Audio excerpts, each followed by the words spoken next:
Welcome to Broad Eye, the podcast that explores knowledge gaps in ophthalmology and eye care. Hello, everyone, and welcome to another episode of the Broad Eye podcast. My name is Sean Maloney, and I'll be the host of this episode.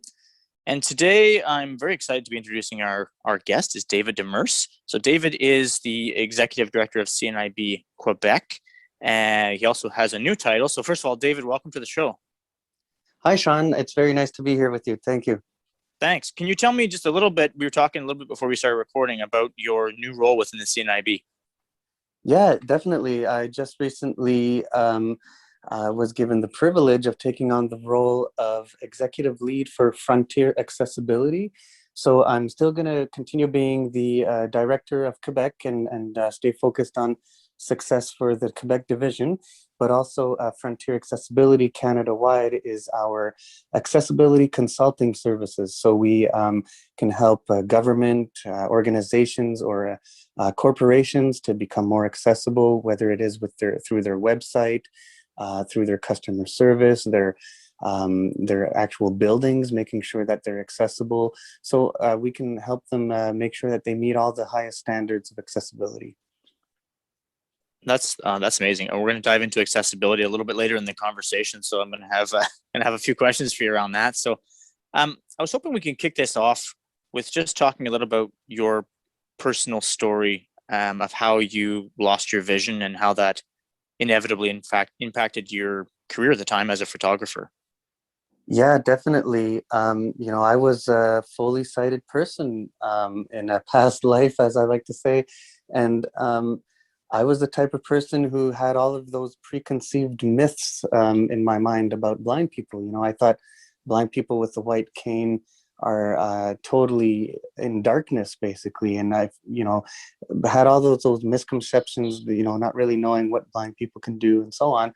And I had a very sighted career as a professional photographer and a chef as well for many, many years.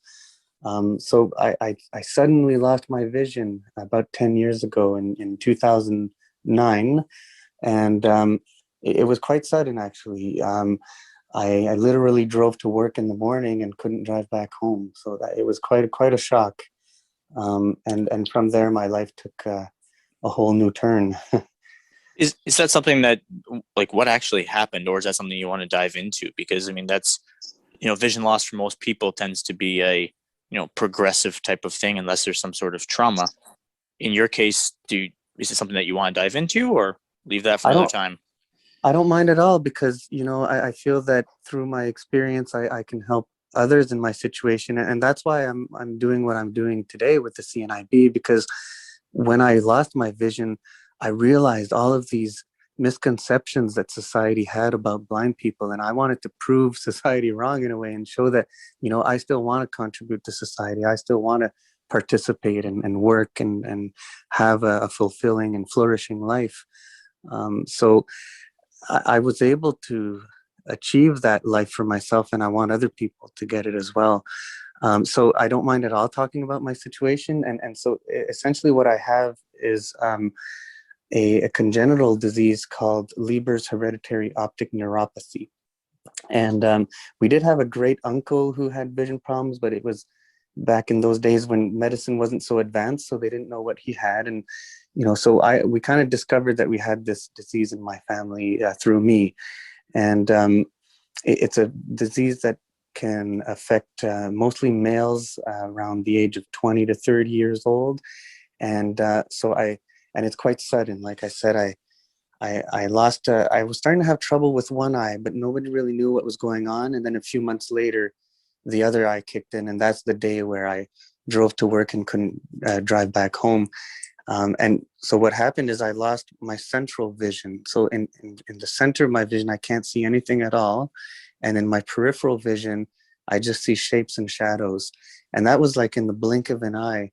But then as the years went on, it kind of progressed and got worse, sort of, but not necessarily progressively. Like once every year or two, it would go down really quickly, like from one day to the next. And so I really had to adapt. It was, from one day to the next, I was working like 50, 60 hours a week to kind of feeling like a prisoner in my own home and not being able to do anything. So it was a tough journey, and I had to get through that. And I think I'm living proof that it's doable. So, that's a good segue into our next topic, because so you've suddenly found yourself with, limited vision or significant vision loss, and then went from working, full time or full time and a half, it seems, down to, like you said, feeling like a prisoner in your own home. You've said before that roughly 30% of blind people, and I'm assuming this statistic is in Canada, but it might be similar elsewhere as well. That only about 30% of blind people actually have a job. So I was hoping you can talk to that a little bit, and maybe why that is. Is it completely because people can't do anything, or they don't want to do anything, or is it because employers are maybe not set up to be more accessible and to provide the training? What are your thoughts on that? It is a big aspect that I discovered through my vision loss journey. It's the fact that hardly any blind people are working and contributing to society. And the statistic you mentioned is roughly the same in the United States, in Australia, and many other developed countries. It seems like we're the disability group that, I don't want to say got left behind, but it seems like we weren't as successful as a community to find work and convince employers that we're employable. And it's part of the shock that I went through when I lost my vision, was the fact that blind people were not independent financially, and because of that, we're not able to participate as much, and employers seem to have this stigmatization towards blind people where they just don't believe or don't see how we're able to work. So there's a lot to this. There's the fact that employers often don't believe we can work. There's the fact that the blind community has been completely discouraged over the past many decades because of the inability to find work and to find adapted, workplaces. So and then you move on to the fact that, payment terminals aren't even accessible. So we don't even have the ability to pay. So we don't have the ability to work. We don't have the ability to pay. It feels like we're not members of society in that sense. And that to me was a big shock. And I just felt like I had to do something about it. I had to voice those concerns and be part of the solution in any way I can. So, okay, there's a few different directions we can go from here for sure, and we will. The okay, why don't we? I just want to take a quick step back. We'll kind of put a pin in what you were talking about accessibility and stigmatization. As the executive director of CNIB Quebec, and as well with your new role, so I guess with your new role in accessibility, you were highlighting that, but the CNIB as an organization in general, is it more focused on training modalities for people with low vision? Is it advocacy? Is it education? Is it all of these things? I mean, when people donate money to research, we think, hey, it's going toward research. But the CNIB is kind of tackling a whole different realm of that problem in parallel, right? So I'm just curious, the CNIB mission, or I guess the mission of the CNIB would fall under what again? Is it training advocacy? Yeah, so I'm glad you asked that question, because in the past 100 years, we realized that not a lot had changed with regards to the employability of blind people, for example. And we realized that in the past, we were really treating blind people like individual cases of charity, or people that have a certain basket of needs, whether it's training and we would provide it. And it was very important what we were doing, but we realized that we were treating blind people like people who are in need, instead of celebrating the capacity of blind people. And so when we made that realization, it completely changed our perspective on how we need to pursue our mission in the future. And employability came on the forefront, because we know that working in society is really an important part of feeling like we're participating and contributing. But to be able to work, that entails literacy, it entails a school, going education, it entails being able to use technology, for example. So all of those things started popping up in our mission. So our big strategic ambitions our employment, boosting engagement in the world of work, improving access to technology, and advocacy. Those are, or advocacy for equality. Those are really our core driving pillars in our mission. And so essentially, we're a very wide-ranging organization. We offer training for the blind community. We offer psychosocial support for people whose vision loss is recent. We have, sports and leisure activities. There's a whole wide range of things that we do. And historically, we would do vision loss rehabilitation, like learning orientation and mobility, and daily living activities and so on. That has segmented off into our vision loss rehab division. But so in the community, we offer a lot of training, a lot of support for like iPhone, computer, peer support groups, leisure activities, but as well, we do a lot of advocacy. So we're very involved in making sure that there's robust accessibility laws, that especially during the pandemic, that, accessible vaccination procedures, accessible procurement. So there's so many different sides, whether in behind the scenes or in the forefront in the media, that we work on to bring to the forefront, the needs of the blind community, and to celebrate our capacity, like I said. So, it's interesting you talk about employment as one of the core focuses of what CNIB is doing now, and recognizing that, because I think that's probably something in the past that's been under recognized, right? It's one thing to say, hey, we're going to give someone with low vision, a tax credit, or try to help them financially in some way, or provide these aids. But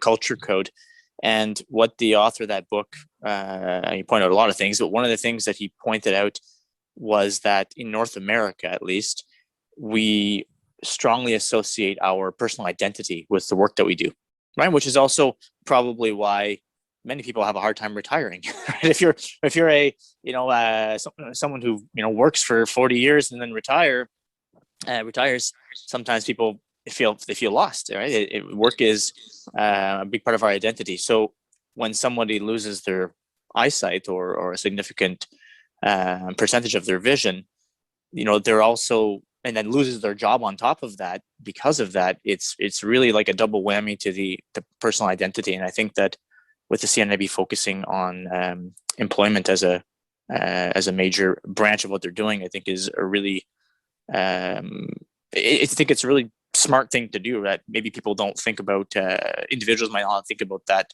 as a focus that they would be doing. What you said there, it's really at the core of our thinking, like you said about the identity that we have through the work that we do. And, it's really, we want blind people to have that opportunity to be able to dream like anybody else.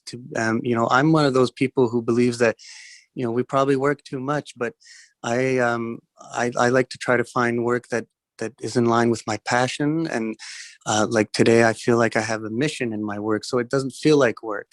And that's how we find our identity. And I think that's so important. So that's why we truly believe that blind people should be able to dream big, just like anybody else. For sure. So I wanted to circle back to accessibility. So with your new role, and as well as just a wealth of experience related to accessibility, I was wondering if you have any stories that you want to share with the audience listening to this. I know in the past we talked a little bit about accessible terminals, and you brought that up as well, payment terminals. I had a note here about insulin pumps. I think you brought that up as well. So just wondering if you wanted to share any of these thoughts with the audience about accessibility, the state of accessibility in general, and maybe where some of the needs are. Definitely. Well, the two things that you mentioned about the insulin pumps and payment terminals, those are two things that I think were, again, like a shock to me. The fact that blind people don't have the ability to pay in an accessible manner was just, to me, outrageous. It just seems to me like it's something that should be considered unacceptable. And if everybody would know about that, it probably would be considered unacceptable.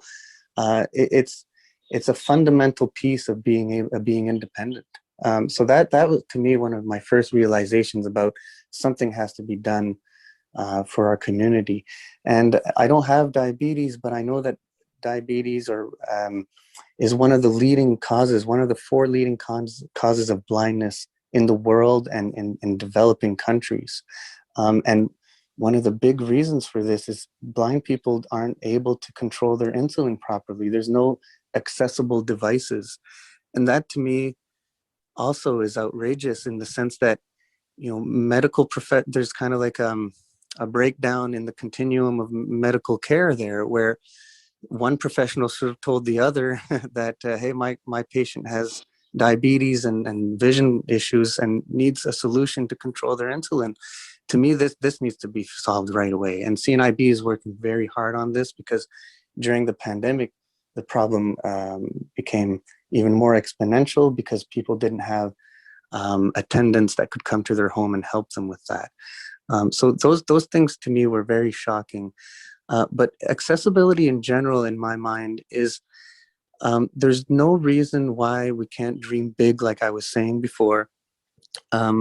And a lot of it just has to do with technology, leveling the playing field in some sense. One of the big issues we often find is that the technology does exist to make a workstation accessible and to adapt all the needs for a blind person to be able to be just as efficient as anyone else. But what often happens is it's the internal systems that are used by companies that aren't compatible with the technologies that adapt a workstation. So because of that, it often limits very much where a blind person can work. And so they often consider that it's too expensive to adapt those systems. So it's something that accessibility needs to be integrated into the design thinking of things. And then we would be able to empower a whole group of people in the world that are being kind of left behind. So to me, accessibility, you know, is often more a matter of compatibility and communication between devices than and mindsets of people. But the state of accessibility is certainly getting better. There's a lot of countries that are implementing new laws, and we just need to make sure that those laws are being applied and that they are robust enough to have significant enough consequences if they're not applied. But it's a shame also that it has to go through legislation. It should be a social value that we share. Okay, so I have I had like 15 stories that come to mind. I'll stick with one or two here, but you know, when you're talking about the kind of a fundamental accessible right to be able to pay, right? It just reminded me of back when I was a student, a graduate student in Montreal, and I had to, you know, take the metro to go from where I live downtown to get to the university. And there was a handful of times where, you know, I had low vision, but I wasn't using a cane at the time. But I was using just navigating, but with low vision. And I would always go to, you know, pay for my metro pass up at the booth where the attendant was. Right now, they put in these machines that are self-serve, and so that's great. So there was a handful of times where the attendant's like, "Hey, no, you have to go over to the machine," and because they're trying to get people on board with using that. So I go over to the machine, and I'm completely lost. Right, like I can't see what the buttons say. I can't read what the screen says. Then I go over and I'm like, well, I don't see very well. I need some help. And now, to their credit, most of the time they were able to assist me. But there was the odd time where it was like, well, I'm sorry, you have to use the machine. Too bad. Like, okay. But another thing you were saying, you need to, we need to, as a society, start thinking about accessibility in design in the first place. And I didn't say this to you before, but one of our upcoming guests on the show is the accessibility lead at Microsoft. And yeah, he's got a really good presentation online, a good video you can find on YouTube. But we'll probably share that video whenever we do the recording with him and publish that episode as well. But it's really interesting because Microsoft has really taken that approach, it seems. And, you know, they give an example, you know, this is a non-vision example that I'm going to share, but there are vision related examples as well. But people who are quadriplegic, and they've made Windows, I think it's Windows 10, accessible just by eye movement, that you could move your eyes and blink and whatnot to be able to control that accessibility. But what they're saying is that's actually spilled over into becoming a useful feature for, let's say, surgeons who are trying to do something on a computer but they're operating, they don't have to take their gloves off and touch things. And I'm probably not explaining that well, but what they were finding is that when you start helping or making the initial design accessible to certain groups, in many cases you actually improve the overall design for other populations, right?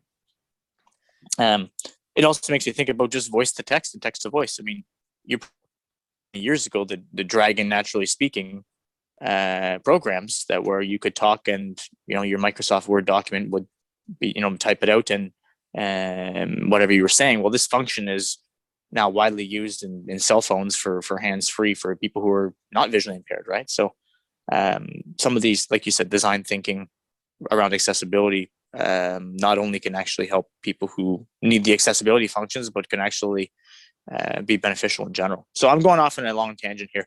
I want to circle back to stigmatization. So you mentioned the idea of stigmatization around blindness, and you have a wealth of knowledge around the history as well of blindness and stigmatization.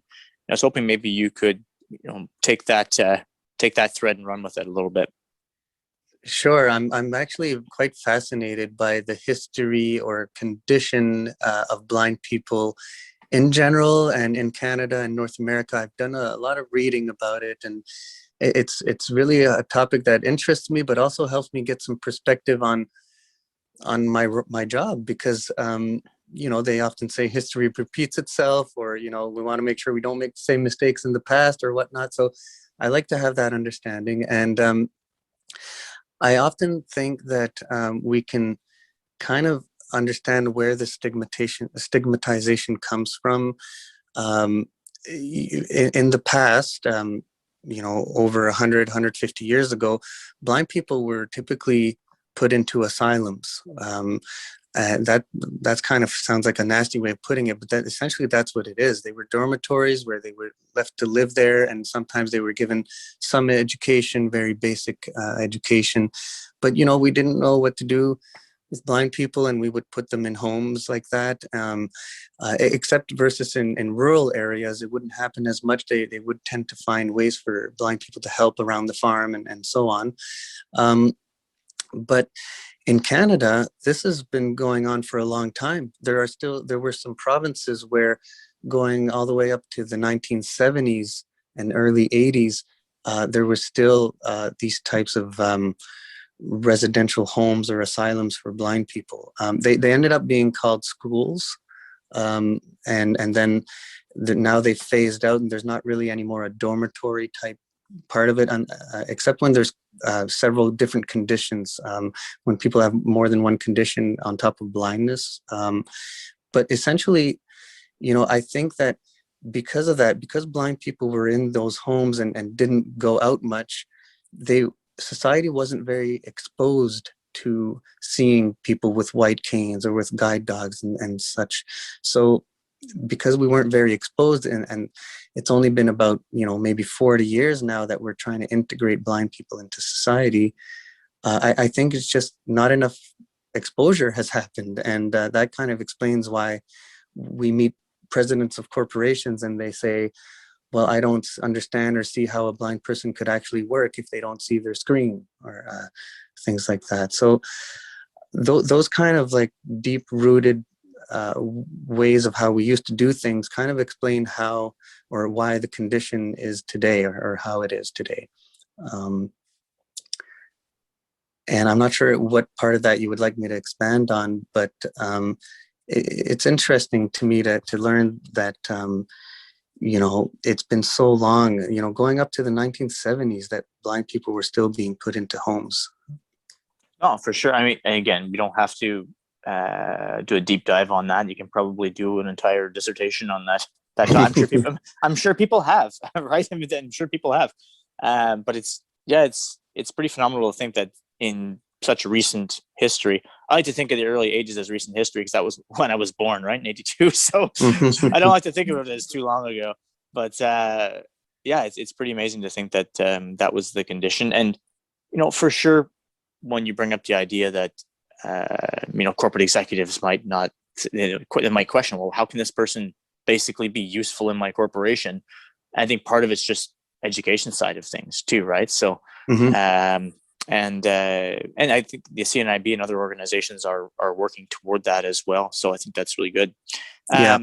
You mentioned about people using, a cane or a dog. In your case, it's a guide dog, correct? Yeah, I have a guide dog. It's been a little over a year now, year and a half. And good. Any stories to share about the guide dog? Any? I guess how has it been really impactful, I guess, in your mobility, in what, I guess, how has the guide dog helped you? It's been very impactful. What the thing that I do regret is, I basically got my dog, and a few months later we were in lockdown due to the pandemic. So I didn't get to travel as much as I normally would have. So that sometimes disappoints me, but I have been able to be in a lot of situations with my dog that truly have revealed to me that this was the best choice I ever made. And the best example I have is in the winter. I'm not totally blind. I still see like very, very blurry shapes and shadows in my peripheral vision. But in the winter, everything is just completely white. It's like instead of being in darkness, I'm in whiteness, and I can't see if there's a snowbank in front of me or anything like that. And with the dog, it was just an amazing experience last winter. I would just like fluidly walk around snowbanks, and I was just like blown away by that. And I just really enjoy now that I have a faster walking speed. I literally now just take walks for enjoyment, something that I wouldn't do with a cane. It just wouldn't feel pleasurable to just kind of, that's me personally. Like I have no problem, I'm sure people can take walks with their cane, but to me, walking with the dog is just much more pleasurable. So it's amazing. That sense of, companionship that you have too is just priceless. So I love it. The fact that, sometimes she'll really stop when there's something dangerous in front of me, that I'm just always impressed, always very impressed. It's, before we wrap up, I just want to touch on what you're talking about, just taking a walk. That's something that I think that a lot of people don't recognize too. Just the idea of going out and taking a walk, getting fresh air, right? So in my previous work environment, I'd say, hey, I'm going to walk down the street and get some lunch. And like, well, I'll go if there's someone else going with me. But, or just to, take a walk and go get some fresh air, get some sunshine at lunchtime, it becomes a task. It's something, okay, it's not now with a dog, maybe it alleviates that mental effort associated with just taking a walk that's supposed to be relaxing. Sometimes those little walks when you have low vision are actually more taxing than whatever work you were doing before you took your walk, right? So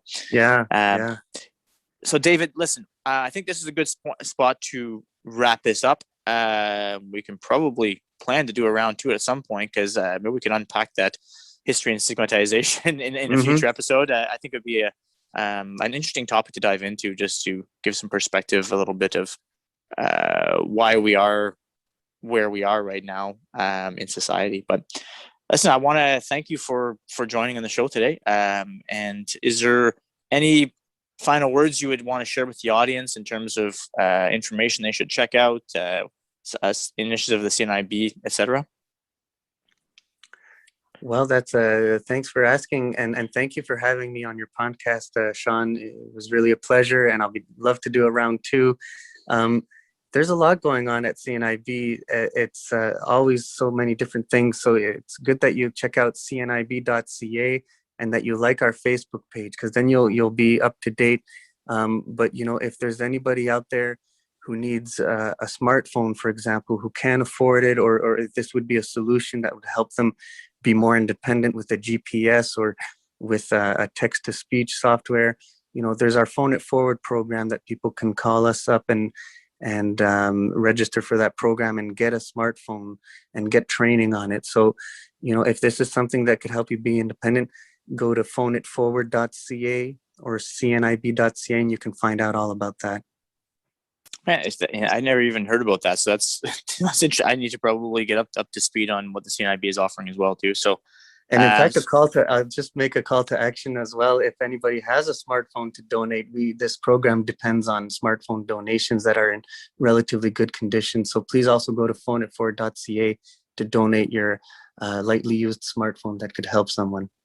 Very cool. So for everybody who's upgrading their smartphone every 2 or 3 years, then that's something, instead of giving it to your kids to play with as a toy, like I that I may or may not be guilty of doing in the past, right? So, hey, daddy's got his iPhone 10. Here's the iPhone 6S that you can use that for playing store now, right? So and you can change a life. That's it. David, thanks so much for joining me today. It's certainly a pleasure. Thank you very much, Sean. All right, take care. And that concludes today's episode of the Broad Eye Podcast. If you enjoyed this episode, please be sure to subscribe on your favorite podcast platform. Of course, ratings and reviews are always welcome. And you can certainly share this episode with any of your colleagues or friends who might enjoy it. Thanks for listening.